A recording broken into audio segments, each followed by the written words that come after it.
Guys what's up, मेरा नाम है CA हेमंत शर्मा।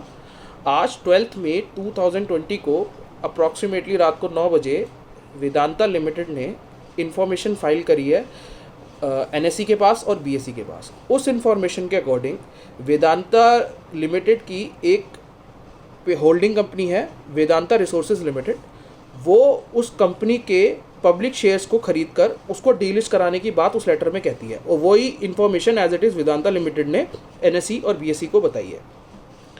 अब इस इंफॉर्मेशन के कारण काफ़ी पैनिक क्रिएट हो गया मार्केट में।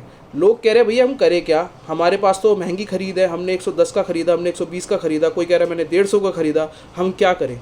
और कई लोग ऐसे हैं जिन्होंने ये कम प्राइस पे ख़रीद रखा है, 63, 65, 70, क्योंकि वेदांता लिमिटेड ने एक इंडिकेटिव प्राइस बताया अपने लेटर के अंदर जो कि है 87.5। वो 11 मई को जो क्लोजिंग प्राइस था उस पर 10% प्रीमियम अप्रॉक्सीमेटली वो मार्कअप करके 87.5 का बताया कि भाई हम इतने पे एक्वायर कर लेंगे।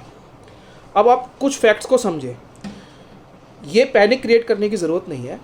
ऐसा SR ऑयल के केस में भी हुआ था। जब SR ऑयल डीलिस्ट हुई थी, जो उसका प्राइस था, जो उसकी एक एक्वायरर कंपनी थी, उसने 146 का फ्लोर प्राइस दिया था, लेकिन जब एक्चुअल में उसका प्रोसेस कंप्लीट हुआ और जो सेबी की रेगुलेशंस के अकॉर्डिंग एक्विजिशन प्राइस निकल के आया, वो था 262 के आसपास। तो लगभग 80% जंप था, ठीक है ना। तो आप एक फैक्टर ये कंसीडर करिए। दूसरा फैक्टर, जो डीलिस्टिंग है कोई इतना छोटा प्रोसेस नहीं है कि ये 1 या 2 महीने या 3 महीने में ख़त्म हो जाएगा।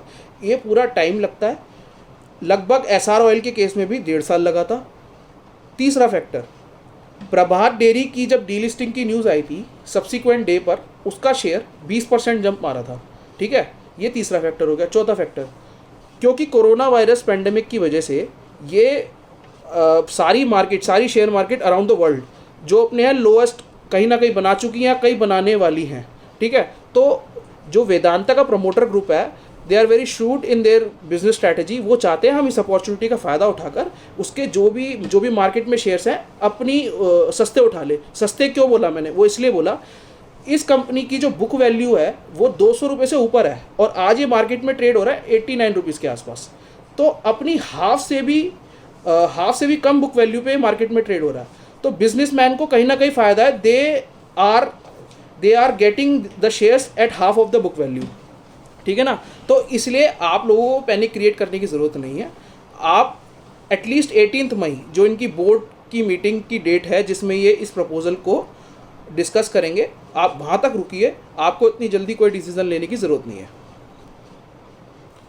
और अगर हम सेबी की जो डीलिस्टिंग रेगुलेशंस हैं उसके मद्देनज़र इसका जो प्राइस देखें, जो वो कहते हैं कि 26 वीक्स पास्ट 26 वीक्स का आपको ट्रेलिंग प्राइस देखना है, तो वो भी कहीं ना कहीं एवरेज 126 के आसपास आता है। तो 87.5 is not the final price, it is an indicative price.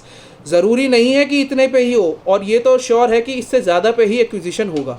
तो पैनिक बिल्कुल मत करिए। और सेबी की जो रेगुलेशंस है वो इतनी सीधी नहीं है, काफ़ी सारे अप्रूवल्स और इनको कंप्लायंसेस करनी पड़ेंगी जिससे पहले बिफोर डीलिस्टिंग ये कंप्लीट कर सकें। आखिरी बात, फाइनली मैं यही एडवाइस करना चाहता हूँ, पैनिक में आके इस शेयर को कल इतनी जल्दी मत बेचिए।